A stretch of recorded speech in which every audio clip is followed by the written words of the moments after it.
시청자 여러분 안녕하십니까? 이데일리 TV 뉴스 고은별입니다. 첫 소식입니다. 글로벌 투자은행 크레디트 스위스가 내년 우리 시장을 긍정적으로 평가했습니다.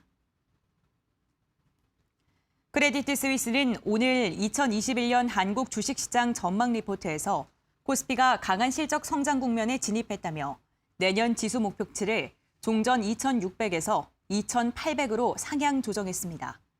경제 지표가 대내외적으로 개선되기 시작한다면 내년에 추가적인 실적 향상이 있을 것이라고 내다보면서 내년 코스피 상장사 전체 영업이익이 올해 대비 38% 성장할 것으로 전망했습니다. 코로나19 사태 이후 한국 경제는 다른 나라들보다도 더 잘해왔다면서 지난 6월부터 이어져 온 달러 약세 환경이 계속돼 코스피를 위한 순풍이 될 것이라고 예상했습니다.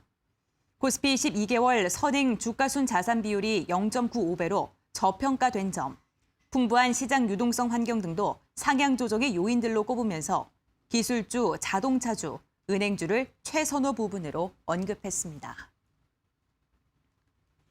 정부가 주 52시간제 계도 기간이 종료되는 중소기업들에 대해 계도 기간을 연장하지 않기로 했습니다. 이에 따라 내년 1월부터는 중소기업들도 본격적으로 주 52시간제 시행에 들어갑니다. 이재갑 고용노동부 장관은 오늘 정부 서울청사에서 브리핑을 통해 올해 말이면 50인에서 299인 기업에 대한 계도 기간이 종료된다며 내년에 어려움을 겪는 기업들에 대해서는 노동시간 단축 자율 개선 프로그램 도입을 통해 지원해 나갈 계획이라고 밝혔습니다.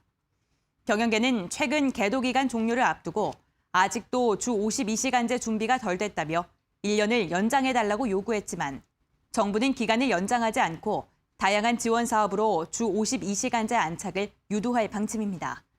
정부는 주 52시간제 안착을 위해 우선 필요한 것은 계도 기간 연장이 아니라 탄력 근로제 개선이라는 입장입니다. 서울의 전세 공급 부족 수준을 보여주는 지표가 올해 들어 또 최고치를 경신했습니다. KB국민은행의 발표에 따르면 11월 서울의 전세 수급 지수는 지난달보다 0.5포인트 상승한 192.3으로 집계됐습니다. 전세 수급 지수는 전세 공급 부족 정도를 나타내는 지표로 1에서 200 사이의 숫자로 표현되며 수치가 높을수록 전세 공급 부족을, 낮을수록 수요 부족을 뜻합니다. 서울에서 전세 수급 지수가 190선을 넘어선 것은 2015년 10월 이후 지난 10월이 5년 만에 처음이었는데 이번 달에도 오름세를 지속하고 있는 것입니다.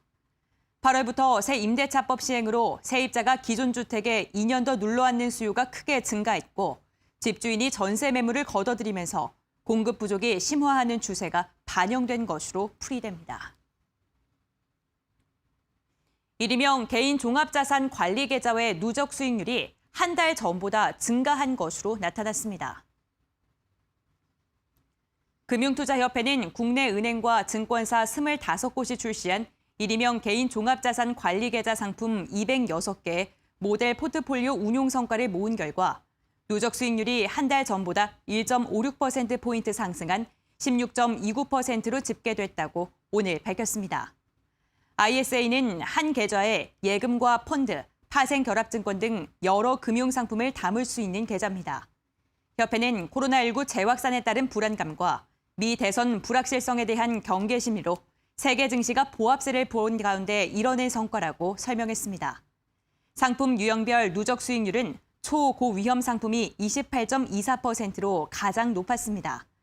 이 중 성과가 가장 좋은 상품은 키움증권의 기본투자형 모델 포트폴리오로 누적 수익률이 76.55%, 최근 1년 수익률이 27.11%였습니다. 삼성중공업이 액화 천연가스 운반선과 원유 운반선 한 척씩을 잇따라 수주하는 데 성공했습니다.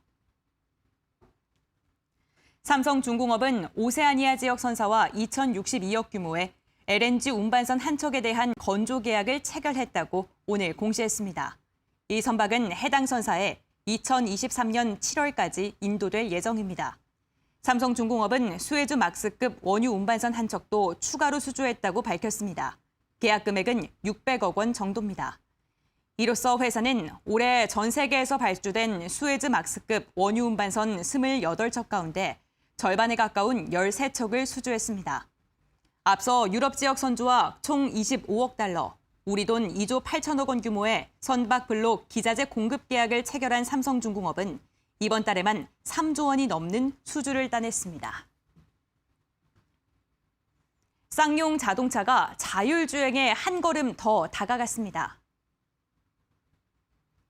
쌍용 자동차는 오늘 국토교통부로부터 자율주행 자동차 레벨3 임시 운행 허가를 추가로 취득하고 12월부터 일반 도로에서 시험 주행을 시작한다고 밝혔습니다. 이번에 임시 운행 허가를 받은 자동차는 코란도 기반의 자율주행 자동차로 2017년 티볼리 자율주행 자동차에 이어 두 번째 차량입니다. 자율주행 레벨3는 일상적인 상황에서 고속도로 등 일정 구역을 자율주행할 수 있는 수준입니다. 쌍용차는 코란도 자율주행차는 차선 유지 및 변경, 차간 거리 및 속도 유지 기능뿐만 아니라 고속도로 고정밀 지도와 정밀 측이 정보를 기반으로 고속도로의 최고 제한 속도를 준수하며 스스로 주행할 수 있다고 설명했습니다.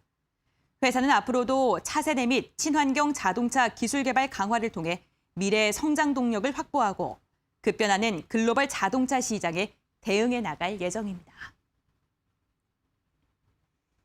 지금까지 이데일리 TV 뉴스였습니다. 이어서 이 시각 간추린 소식입니다.